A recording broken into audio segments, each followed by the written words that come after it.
Bueno, buenos días a todos y todas, a las personas que están viendo este video. Hoy estamos aquí con Juliana Hernández. Hola Juliana, Hola, ¿cómo Sara, ¿cómo están? estás? Bien, gracias. Bueno, Juliana es cofundadora y directora ejecutiva de Artemisas, cofundadora del Instituto de Política Abierta, coordinadora de la campaña Paridad Ya en Colombia, co-coordinadora de la Red Nacional de Incidencia Política Nosotras Ahora y de la Red de Innovación Política de América Latina.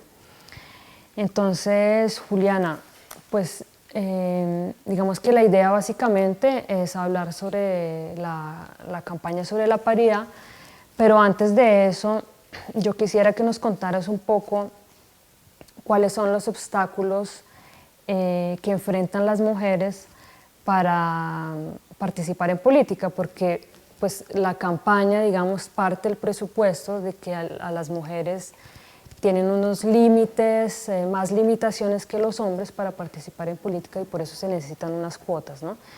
Entonces, no sé si tú nos puedas comentar un poco sobre esas limitaciones o qué es lo que caracteriza, digamos, esas diferencias entre hombres y mujeres en su participación en política. Bueno, digamos que hay tres obstáculos identificados que Angélica Bernal los ha retratado muy bien y son como en tres momentos de la política.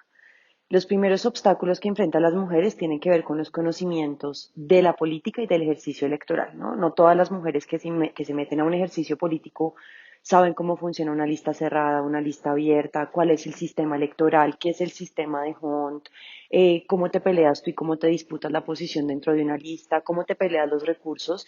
Y esos conocimientos han sido exclusivos de los hombres y no de las mujeres en el ejercicio político, que hace que cuando llegamos a hacer política seamos muy ingenuas, ¿no? Y eso lo ves mucho más en las mujeres que no están ubicadas en las principales ciudades de Colombia, sino en la mayoría del territorio nacional, que son mujeres que tienen procesos sociales, colectivos, que han trabajado toda la vida en territorio con un montón de gente, pero que cuando quieren hacer política electoral, pues se encuentran con un montón de conocimientos que no tienen ni idea, ¿no? Y también hay un tema, y es que terminas lanzándote a un puesto porque la comunidad te pide que te lances a ser concejala, congresista, edilesa, pero no sabes cuáles son las funciones de esos lugares. Entonces, esa falta de conocimiento de la arquitectura democrática, que ha sido casi que un privilegio exclusivo para hombres de clase media, blancos que conocen cómo funciona la arquitectura democrática, pues que sea mucho más fácil para ellos llegar. El segundo obstáculo tiene que ver con los roles y estereotipos de género, y eso sí es muy complejo para las mujeres, porque además de que te tienes que enfrentar a lo que significa entender un sistema electoral que está básicamente corrompido, que es corrupto, que se maneja por unos intereses políticos muy fuertes, te enfrentan a que como mujer te exigen que seas de una forma. Y nuevamente si te vas alejando de las principales ciudades, las mujeres se enfrentan a que tienen que vestirse bonito, que tienen que mostrar su cuerpo pero no lo pueden mostrar mucho, que no pueden hablar duro, que no pueden criticar, que tienen que usar tacones, incluso en Bogotá, para poder ser escuchadas en las emisoras. Y esos roles y esos estereotipos de género dificultan mucho y hacen que muchas mujeres se cansen en la carrera electoral para llegar hasta el final. Y el último obstáculo tiene que ver con el obstáculo de permanencia en el poder, que creo que entender esa permanencia es entenderla desde la lógica partidista y del sistema electoral fuera de las elecciones y otro cuando llegas a ocupar espacios de poder, porque te enfrentas a una estructura que es patriarcal, machista y nuevamente con lo patriarcal no solamente hablamos de un sistema que opera en cuerpos de hombres, sino que también opera en cuerpos de mujeres. Y eso lleva, por ejemplo, a que más del 60% de las congresistas haya manifestado que ha sufrido algún tipo de violencia política y no le pasa y como que ese tipo de violencia no es de derecha ni es de izquierda. Si le preguntas a Paloma Valencia, si le preguntas a Adriana Magali Matiz, si le preguntas a Ángela María Robledo, si le preguntas a Catherine Miranda, todas han sufrido algún tipo de violencia política en tanto su cuerpo y esa condición que las lleva a ser mujeres, ¿no? Entonces, esos tres obstáculos hacen que la campaña de paridad, digamos que eso es muy importante tenerlo presente, entienda que hay dos medidas para lograr cómo disminuir esos obstáculos. Lo primero son medidas de reconocimiento y estas medidas de reconocimiento son culturales, son casi que simbólicas, ¿no? Lo que logramos con el código electoral no transforma en lo absoluto un sistema que necesita transformarse, pero es un símbolo que reconoce que el 50% de la población es mujer, que reconoce que ese 50% no está representada en espacios de poder, pero que es insuficiente para lograr un tema y es la redistribución. Y en la redistribución necesitamos mujeres feministas con agendas feministas que lleguen a representarnos. Sí. Ese es un punto súper importante que quería como abordarlo después. A mí me parece muy interesante pues que hayas mencionado el hecho de que pues las mujeres en política eh, nos enfrentamos a violencia política independiente del partido en el que estemos. Pero yo sí creo que hay una diferencia que vale la pena mencionar, es que a diferencia, por ejemplo, de una mujer de derecha, digamos las mujeres en los partidos de izquierda o las mujeres en los partidos progresistas, nosotras nos estamos pensando nuestra propia opresión ligada a un sistema económico, ¿no? Entonces, cuando las mujeres de derecha hablan sobre las mujeres y acabar con la violencia política contra ellas, con las desigualdades, pero sin hablar del sistema económico, pues realmente no están haciendo nada. Y eso hace que en esos partidos claramente las feministas y las mujeres seamos vistas como un agentes divisionistas, digamos, como que queramos torpedear el partido, porque obviamente hay toda esa idea en la izquierda de que lo principal es resolver las desigualdades económicas y que eso inmediatamente resolvería las desigualdades entre hombres y mujeres, supuestamente, ¿no? Esa es toda la discusión. Entonces nos atacan como pues, personas que las mujeres no queremos que el movimiento se una, o también que estamos exigiendo unos privilegios y no unos derechos, pues que justamente pues, tenemos derecho a eso por la desigualdad que hay estructural.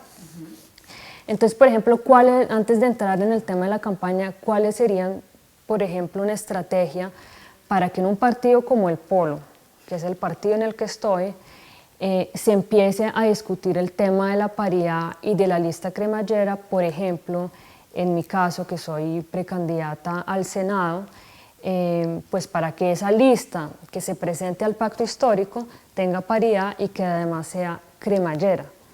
Entonces, digamos, ¿cuál sería tu reflexión frente a lo que se podría hacer internamente en un partido como el Polo? Yo creo que lo que tú dices, Sara, es una de las grandes preguntas y uno de los grandes obstáculos que enfrenta la paridad, no solamente en Colombia, sino en el mundo, y la constituyente de Chile lo está demostrando, que es una paridad que va mucho más allá de decir necesitamos mujeres en el poder, sino que se está haciendo preguntas sobre ¿y dónde están las mujeres trans? ¿Y dónde están las mujeres indígenas? ¿Y dónde están las mujeres negras? Que son preguntas muy complejas porque la paridad lo que busca realmente es una balanza, que es precisamente el eslogan de esto, es dividirnos las cosas. Y cuando hay una división y cuando en la balanza siempre ha estado a favor de los hombres, pues para que se pueda equilibrar, los hombres tienen que reconocer que van a perder. Y eso es muy jodido, ¿no? Porque siempre han estado en el poder. Y es muy complejo que liderazgos que seguramente son representativos, que han hecho un trabajo increíble en los espacios de poder, van a tener que dar un paso para que mujeres como tú, para que mujeres como que están disputándose el poder puedan llegar, y eso no va a pasar desafortunadamente si no hay una modificación en la estructura partidista, en los mecanismos de toma de decisión. Nosotros estamos en este momento elaborando un instrumento metodológico para que los partidos políticos puedan implementar medidas de paridad en 4 niveles. El primero, en estructura. Si no hay una modificación en estructura, es decir, en los directivos y en las directivas, en la forma en la que se toman decisiones, en cómo se resuelven conflictos, los partidos no van a lograr nunca garantizar que las mujeres puedan participar, y lo que van a hacer es que quienes se deciden aspirar a cargos de elección popular, como tú o como cualquier mujer, estén expuestas a una violencia política dentro del partido y fuera del partido. Lo segundo es la operación del partido. Entonces, nunca se habla de plata en la política porque también tenemos mucho miedo y es un país que tiene pánico a la corrupción, pero hay plata en política y las mujeres no tienen plata, ¿no? O sea, es decir, ¿cómo financias tú tu campaña? Por más de que tú tengas buenas intenciones y seguidores en Twitter, vas a tener que imprimir volantes, vas a tener que viajar a Cali, a Medellín, a Barranquilla. ¿Quién financia eso? Y en los partidos usualmente la plata se destina a financiar a quienes siempre han estado en el poder y no a mujeres que están incursionando en el ejercicio. Y esto es una garantía material que tiene que haber para que las mujeres puedan participar.